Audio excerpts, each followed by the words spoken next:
Yorichi e seu irmão gêmeo Mishikatsu nasceram em um clã chamado Tsugikuni, na era Sengoku.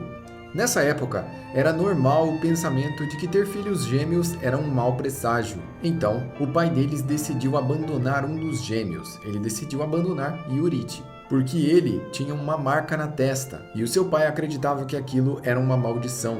Porém, a mãe dos gêmeos ficou furiosa e não deixou com que o marido abandonasse o filho. Então eles chegaram a um acordo de que quando os gêmeos completassem o seu aniversário de 10 anos, Yorichi seria mandado para um templo para se tornar monge. Mas aquela marca que Yorichi tinha na testa e que seu pai achava que era uma maldição, na verdade dava a Yorichi uma força física sobre-humana e o poder de ver através de corpos de seres vivos com o mundo da transparência. Yorichi não era tratado como seu irmão. Sua educação e até as comidas que ele comia eram inferiores comparadas com a do seu irmão. E além disso, ele ficava trancado em uma pequena sala. Yorichi, até os 7 anos de vida, era considerado mudo. E sempre que ele via a sua mãe, ele ficava agarrado ao lado esquerdo dela. O motivo é simples. Como ele pode ver através das pessoas, ele conseguia ver que a sua mãe tinha uma doença exatamente daquele lado, que estava a afetando. Então ele tentava ajudá-la. Por causa disso, o seu irmão Mishikatsu começou a ter sentimentos de pena do seu irmão Yorichi. E várias vezes ele fugia dos seus pais e ia ver como estava Yorichi. Um dia, aquele menino que nunca tinha falado nenhuma palavra, viu seu irmão treinando com uma espada. E aquilo o chamou a atenção como nada durante toda a sua vida nunca tinha chamado tanta atenção. E foi aí que ele falou pela primeira vez. Ele falou que queria se tornar um samurai, mas isso foi negado dele. Apesar da surpresa de todos de que ele falava, todo mundo sabia que quando ele completasse 10 anos, ou seja, que daqui 3 anos, ele iria para o monastério. O homem que era encarregado de ensinar Mishikatsu decidiu ensinar Yorichi. Fez ele segurar a espada e mostrou para ele os movimentos mais básicos. E ele foi um completo sucesso. Os seus movimentos com a espada faziam parecer que a katana era parte do seu corpo. Em um confronto amigável com o instrutor, ele conseguiu derrubá-lo, coisa que o seu irmão, mesmo com muito tempo de treinamento, nunca tinha conseguido fazer. Além do que os movimentos de Yorichi eram belos e coordenados, mostrando assim que ele era um grande prodígio com a espada. O treinador contou dessa habilidade aos pais de Yorichi, e eles decidiram nomear o garoto como líder da família. O próprio Yorichi não queria confusão, então ele decidiu ir embora para o templo. Mas a mãe deles, que já estava bem doente, acaba perdendo a sua vida. E Mishikatsu descobre que Yorichi já sabia de tudo. Ele sabia da doença da sua mãe e sabia também que os seus pais estavam querendo colocá-lo como líder da família. Por isso mesmo que ele estava partindo, para evitar confusão.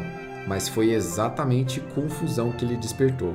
O seu irmão desencadeou um verdadeiro sentimento de ódio por ele. Uma inveja muito grande nasceu ali. Aquele menino que nunca falou por 7 anos, que nunca tinha treinado, a primeira vez que pegou numa espada mostrou um talento inacreditável. E agora parecia que ele tinha muitas habilidades, algumas delas até místicas, muito além de que um humano normal pode fazer. O seu irmão ficou desesperadamente ansioso para ultrapassá-lo, e isso se tornou o seu objetivo máximo. E Yorichi, querendo evitar completamente o conflito, correu fugindo de casa. Ele correu durante um dia e uma noite inteiras, até que ele encontrou uma garota chamada Uta. Ela estava sozinha e toda a sua família havia sido atacada. Ela ainda era uma criança e agora ela estava completamente sozinha porque ela tinha se tornado órfã nesse ataque. Então Yorichi, que também estava sozinho, se identificou com a menina e foi morar com ela. Alguns anos depois, eles se casaram e ela ficou grávida de um filho dele. E até que tudo correu bem durante os 9 meses.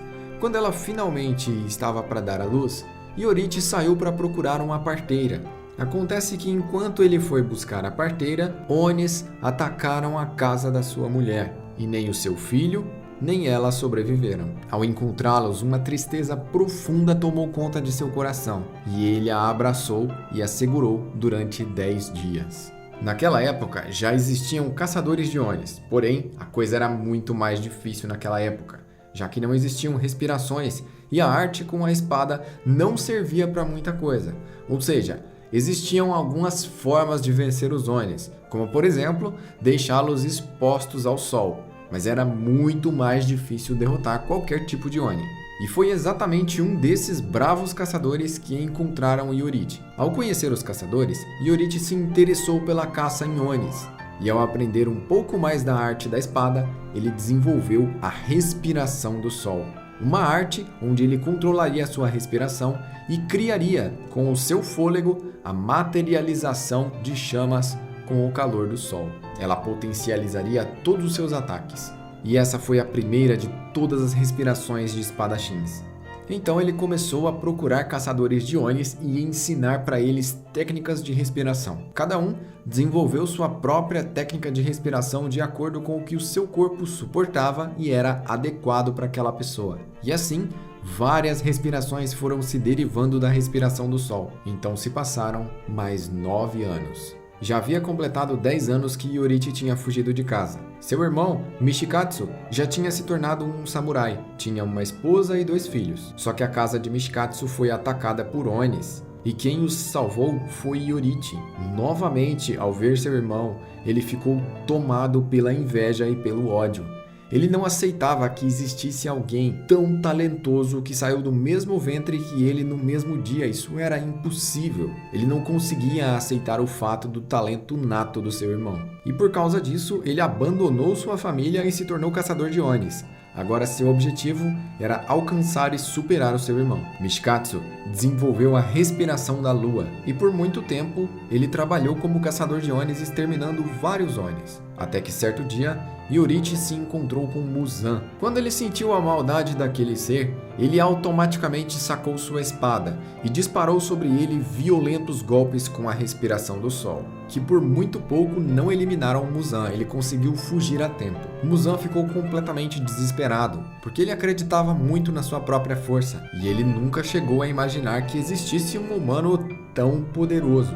Graças ao seu dom natural de ter a visão do mundo transparente, ele viu dentro de Muzan. Ele viu seus 5 cérebros e os seus 7 corações, e atacou todos os seus pontos vitais. Os ferimentos causados nesse dia nunca se regeneraram e criaram cicatrizes que o acompanharam por toda a sua vida. Muzan estava acompanhado de uma Oni, uma mulher humana que ele havia transformado. O nome dela era Tamayo. Quando Iorite atacou Muzan e ele fugiu, Tamayo automaticamente saiu do controle de Muzan, e Tamayo se tornou uma Oni aliada aos humanos, que faria de tudo para descobrir uma forma de derrotá-lo. Mishikatsu continuou sua jornada. Por mais que ele treinasse ou aprendesse coisas novas, ele nunca ficava tão forte quanto o seu irmão. Então ele notou que os Onis eram imortais e podiam treinar para sempre. Foi exatamente por esse caminho que ele seguiu.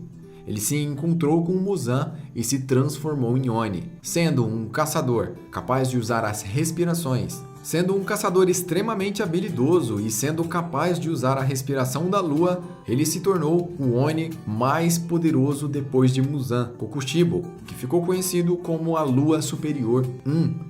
Ele faz parte da organização de Muzan desde a fundação e nunca perdeu o seu posto de mais poderoso de todos. Quando os caçadores de Oni souberam que o irmão de Iorite tinha se tornado um Oni, ele tinha deixado Tamayo fugir e não tinha vencido Muzan, os outros caçadores ficaram furiosos e começaram a falar coisas ruins de Iorite. Iorite já tinha poucas esperanças nesse mundo e o que ele menos queria era evitar confusão, mas parece que os problemas simplesmente vinham até ele. Um certo dia, andando por uma floresta, ele encontrou um homem sendo atacado por um Oni e ele o salvou.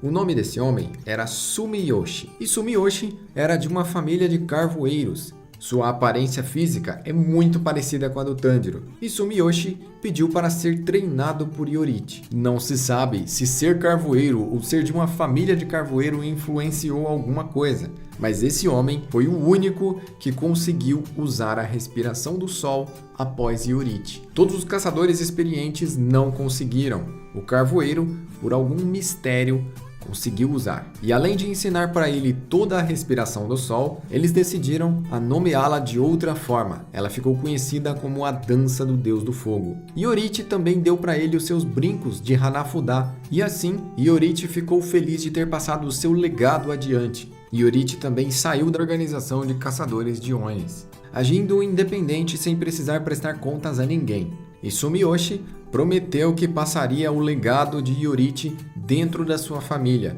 de geração em geração, tanto os brincos quanto a respiração do sol, simbolizando que a determinação de Yorite viveria para sempre. O nome da família de Sumiyoshi você já deve saber, é a família Kamado. E Yorite passou o resto da sua vida procurando e eliminando Onis, até que chegou o dia que ele se encontrou novamente com seu irmão gêmeo cara a cara. Dessa vez, ele se chamava Kokushibo e era um Oni extremamente poderoso. Se já não bastasse todas as frustrações que Yorite passou por toda a sua vida, ver o seu irmão ter se tornado Oni por pura inveja deixou ele completamente, profundamente triste. Nessa altura, ele já tinha 80 anos e tinha perdido a maior parte da sua visão. Seu irmão então achou que finalmente conseguiria derrotá-lo. Afinal, ele era um Oni imortal, o mais poderoso de todos os Onis, capaz de usar a respiração da lua, e o seu irmão estava velho e sem visão. Yorite se movimentou usando a respiração do sol e a concentração total. E aquele idoso, de 80 anos, superou a velocidade da Lua Superior 1 e o feriu. Completamente apavorado, Kokushibo ficou sem saber o que fazer, e o ódio rapidamente tomou conta dele. Ele é um dos poucos Onis que mantém claramente e de forma cristalina todas as suas memórias humanas. Então ele reuniu todas as suas forças de Oni e deu o golpe final em seu irmão, eliminando Yorite assim completamente. Quando ele viu que finalmente ele tinha superado seu irmão, ele ficou arrependido. Afinal, a vida dele se tornou um completo vazio.